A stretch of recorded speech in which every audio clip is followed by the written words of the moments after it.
So I've decided to call this a big ask. That's the title, a big ask. And there are two big asks around this passage. One is the big ask that happened around Samuel when he was before he was born, and the big ask of God of Samuel in what he has to say to Eli. Now, in our prayer lives, I'm wanting us to think as we talk about this, as we hear this, what have you been asking God of in your prayer life through this pandemic? What have been your requests of God? And how big do you think he really is? How big do you think he really is? Do we think he's got smaller or has he got bigger? And what do you think he's been asking of you during this time? So those are some thoughts as I go through this. I'd like us to hold, and we'll take a couple of those questions we're going to discuss in our breakout groups at the end. But as you've probably gathered in this story, all was not good in the house of Eli, in the temple. He was the temple priest at the time in this story. And in verse 1, we get this clue that in those days, the word of the Lord was rare and there were not many visions. So that's another way of saying there was a kind of spiritual disconnect, a kind of spiritual malaise. And we might say in our Western society today, there's a kind of spiritual malaise around. And let's go back a bit for the big ask that comes just before our story. Because Eli is not doing a great job in this temple, and his two sons are contemptuous of the sacrifices, and it says they treat the Lord's offering with contempt and flouting the rules, which of course is no good. And God has already sent a prophet to come and tell Eli about this. Things are not good.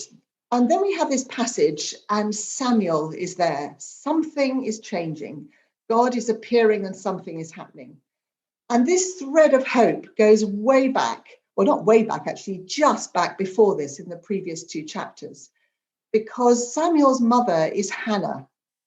And Hannah has done a big ask of God before this, because Hannah was barren. She couldn't have children.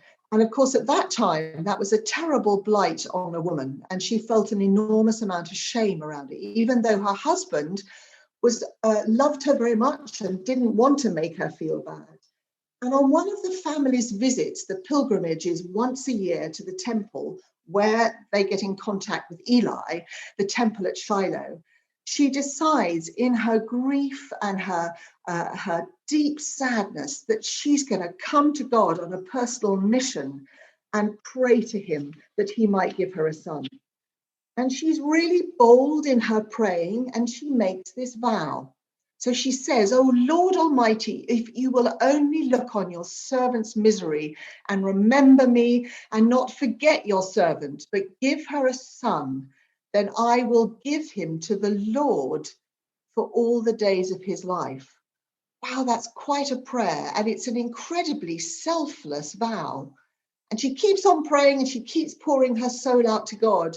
And this is the kind of tilt in the story. A kind of axis shifts and God is attentive to this kind of nobody, really, this woman who comes with this massive request, what I'm calling a big ask, with boldness, perseverance, and an extraordinary willingness to give her son over to God in answer to her prayer. And in this scene, Eli's in within earshot, and he completely misinterprets what's going on, just as he's going to in the passage we're looking at. And he thinks she's drunk. And she's courageous because she explains to him what's really happening. I've been praying here out of my great anguish and grief. Now that took courage for Hannah to do that. And finally, Eli listens, and then he blesses her request. Now here we have in this passage, Eli very slow off the mark again. And the pictures, the scene is set that Eli's asleep in his bit of the temple. And we hear that his eyes were so weak that he could barely see. And I think there was a spiritual blindness in Eli as well. But lying in his usual place is Hannah's son, Samuel, who has been given back to God, given over to the temple. And it just says Samuel was lying down in the temple of the Lord where the ark of God was. Now that was the holy of holiest place. That was where God in those days resided in his holiness. And this little boy, probably about 8 or 9, was asleep right close to the ark. Now, I think that's a sense that Samuel was already much closer to God spiritually as well as physically than all those serving in the temple around him. And a rather nice sense that his Father in heaven was kind of taking care of this boy who'd left his home and family. So the Lord called Samuel and he says, "Here am I, you called me." A very obedient response. And he's already in tune with God's voice even before he knows it's him. So he goes to Eli, and 3 times he doesn't quite get it. And the priest is really slow to pick up that this is God speaking. I read 2 days ago in Psalm 29, the voice of the Lord is powerful, the voice of the Lord is majestic. But here, the voice of the Lord isn't frightening to this little boy. It has a familiarity to it. It's kind of gentle, and God's voice is clear and inviting. And so Samuel listens to him. But the Lord has a big ask of Samuel. The Lord came and stood there, calling as at other times, "Samuel, Samuel." And then Samuel says, "Speak, for your servant is listening." Do you remember that little verse I quoted at the beginning, that in those days the word of the Lord was rare and there weren't many visions? Well, right now in this passage, the word of the Lord is very present, and he is in some kind of vision because Samuel can see him. And God gives him this big ask. And if you think about it, it's a very big ask because little Samuel is being asked to go to the priest Eli and tell him that God is not pleased with his house, it's not in order, and he's going to punish him. Now, if you're age 7 or 8 and you have to go to your priest and authority and tell him something like that, you can imagine how Samuel felt. That was a big ask from God for this little boy. But what we realize is that every time Samuel goes back to Eli, God is preparing Eli to realize that whatever Samuel is going to say is going to be important and he's got to hear it. So God has done the groundwork to take care of Samuel in the big ask. And with Hannah, God has taken care of her in her big ask and given her more than she can immeasurably ask or imagine in her son. Because God's answer to her prayer would be more significant than she realized, because Samuel became a prophet, a priest, and an intercessor for the whole of Israel. And he had this massive task of enabling the transition from the judges who were leading Israel and moving to the kings. And he anointed Saul, the first king of Israel. So little did Hannah know that her big ask was going to have an answer far bigger than she could ask or imagine. And I'm thinking, we too ask little of God because we don't grasp how big he is. I'm just going to say that again. We ask too little of God because we don't grasp how big he is. There's a lovely story on the Alpha course that we've been running of a man in the 1930s in America in the Depression, really difficult times of poverty in America. And there's this young man who goes to a fantastic church, and God is asking him to invite people, just as God would be doing with us, to invite people to the service. And he invites people and they come and good things happen. And there's one guy who he knows, a friend of his, who's very reticent to come and basically says no 1 or 2 times. And he'd much prefer to be with his friends, the lads, out drinking. But this man feels that God is asking him to persevere to ask this man, maybe a big ask for him. And eventually, this young man goes along with him, probably quite reluctantly, in his cart, and they arrive at church, and this man gives his life to God. And it just so happens that this man was called Billy Graham. And that to me was an incredible example of God asking us to do something And then we have no idea what God is going to do with our obedience. That's exactly what happened with Hannah.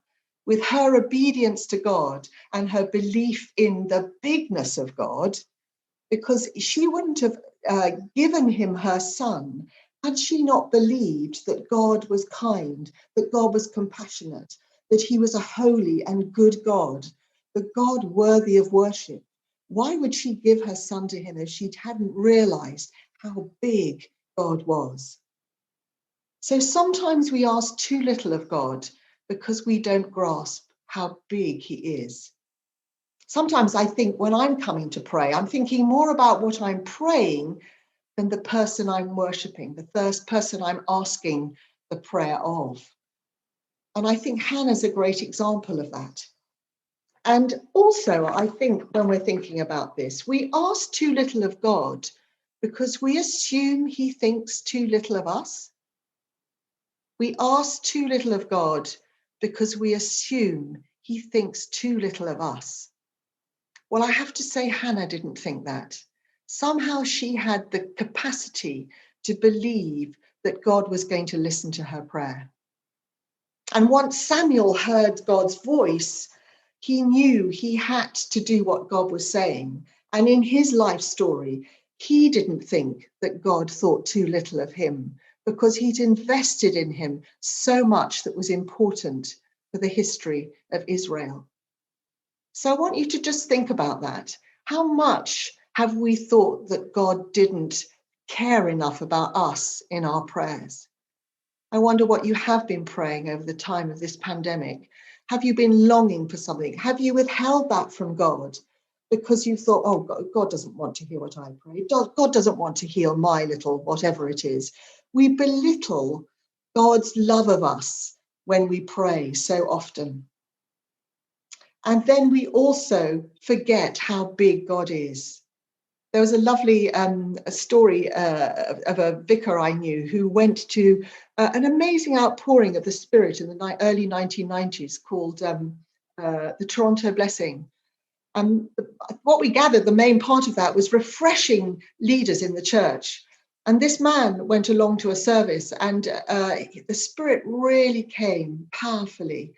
And he was a very eloquent man, an amazing preacher, and people knew him well.